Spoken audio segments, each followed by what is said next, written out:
আসসালামু আলাইকুম। অনেকে হচ্ছে হেমটা দিয়ে প্রথম দিকে কাজ করতে পারেন না, কারণ হলো কি ফোল্ড হয় না। অনেকেই কমপ্লেন করেন যে আপু পারছি না। তো তাদের জন্য আজকের এই ভিডিওটা। দেখেন আমি এটাকে ফোল্ড করব।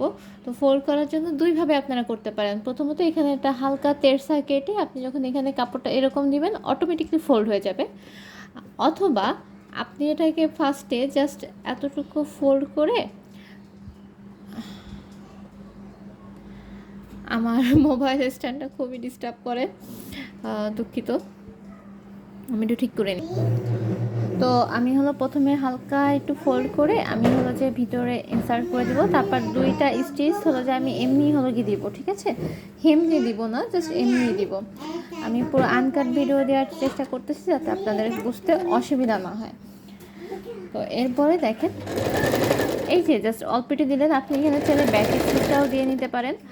এরপরে যেটা নিডলটা ভিতরে থাকাকালীন আপনারা ফোল্ডটা উপরে করবেন, উপরে করে এই যে ফোল্ডটা করেছেন এটাকে হালকা টেনে ধরে এরকম উপর দিকে নেবেন, নেওয়ার পরে বাম দিকে এরকম টান দিবেন, টান দিলে দেখবেন যে কাপড়টা ভিতরে কিন্তু ইনসার্ট হয়ে গেছে। এরপরে প্রেশার ফুটটা নামিয়ে দিবেন। তারপরে হচ্ছে এই যে কাপড়টা আছে এই কাপড়টাকে হালকা টেনে উঁচু করে ধরবেন। আপনি 3mm ইউজ করেন, 4mm ইউজ করেন, 6mm ইউজ করেন বা যে কোনো হেম ইউজ করেন, ইন্ডাস্ট্রিয়াল মেশিনের বলেন, পা মেশিনের বলেন, জিগজ্যাগ মেশিনের বলেন, প্রত্যেকটা সিস্টেম কিন্তু একই। প্রথমে হালকা একটু স্টিচ দিবেন, তারপরে হলো যে কাপড়টাকে টেনে উপরে ধরবেন, তারপরে বাম দিকে টান দিবেন। কাপড়টা যখন আপনার এই রাউন্ডার ভিতরে, রোলারটার ভিতরে ঢুকে যাবে, তারপর কাপড়টাকে হালকা উঁচু করে ধরে আপনি সেলাই করা শুরু করবেন। দেখেন আপনি যদি দেখতে মানে একটু নিরিখ করে দেখেন, মাম্মি এমন করে না মা। এরপরে হলো যে এই যে আমি কিন্তু জাস্ট উঁচু করে সেলাই করতেছি। ওকে মাম্মি, থ্যাংক ইউ।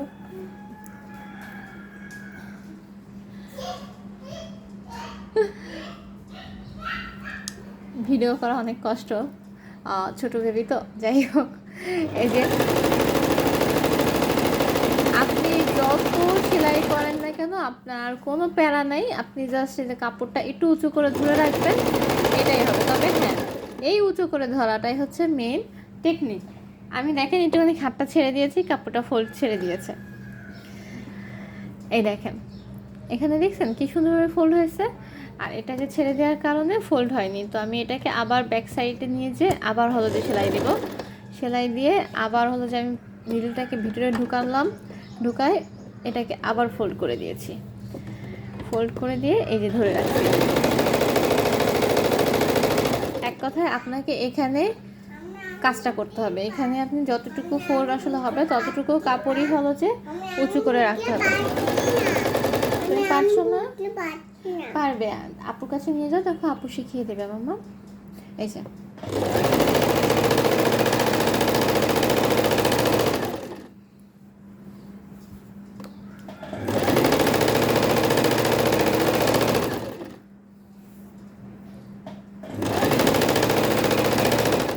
যাই হোক, পুরোটা সেলাই করে আমি দেখাচ্ছি না, আমি এটা আসলে পুরোটাই সেলাই করব আপনাদের। আমি এতটুকু দেখাই হলো যে ভিডিও স্টপ করে দিব। এটা হলো যে 6mm রোলিং ফুটের হলো যে সাইজ, এটা হচ্ছে 6mm। আপনারা ওড়নার পাশে বা শাড়ির আঁচলে বা যে কোনো জায়গায়, আমি এটা করছি এটা বিছনা চাদরের পাশে, তো আপনারা এই সাইজটা নিতে পারেন। এটার অনেকগুলো সাইজ রয়েছে, আপনারা চাইলে ড্রেসের কামিজ সাইড ফাড়ার জন্য যেটা দরকার সেটাও নিতে পারেন। তো এই ভিডিওটাই পর্যন্তই, বাই বাই।